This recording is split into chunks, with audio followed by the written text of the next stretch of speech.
आज आपण अॅनिमियाबद्दल माहिती घेऊया। रक्तामध्ये लाल पेशी किंवा हिमोग्लोबिनचं प्रमाण कमी होतं त्या कंडिशनला अॅनिमिया असं म्हटलं जातं। अॅनिमियाचे रिझन काय असतात? लाल पेशी या अस्थिमज्जा बोन मॅरो म्हणजे हाडांच्या मधल्या भागामध्ये तयार होतात।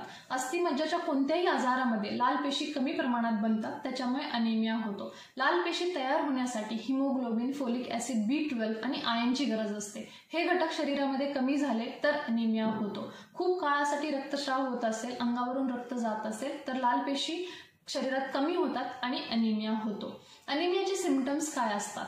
लाल पेशींमध्ये असणारं हिमोग्लोबिन हे आपल्या शरीरामध्ये ऑक्सिजन पोहोचवतं। ज्या वेळेला लाल पेशी किंवा हिमोग्लोबिन कमी होतं, शरीरामध्ये ऑक्सिजन कमी प्रमाणात पोहोचतं। त्यामुळे अॅनिमियामध्ये लवकर थकवा जाणवणं, दम लागणं, चक्कर येणं, कॉन्सन्ट्रेशन न होणं हे सिम्पटम्स दिसतात।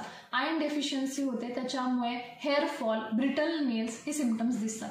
पायका म्हणजे अनडायजेस्टेबल थिंग्स खाण्याचं क्रेविंग होणं, जसं की बर्फ खाऊ वाटणं किंवा माती खाऊ वाटणं, खडू खाऊ वाटणं हे सिम्पटम्स अॅनिमियामध्ये दिसतात। नॅचरली अॅनिमिया ट्रीट करण्यासाठी काय केलं पाहिजे? आयर्न, फोलिक ऍसिड आणि B12 मिळेल असा आहार घेतला पाहिजे। जसं की पोल्ट्री प्रोडक्ट म्हणजे चिकन, फिश, एग्स हे आपल्या आहारामध्ये रेग्युलरली गेलं पाहिजे। हिरव्या पालेभाज्या ह्या आपल्या आहारामध्ये गेल्या पाहिजेत। नट्स म्हणजे की मनुके, बदाम, काजू हे आपल्या आहारामध्ये गेलं पाहिजे।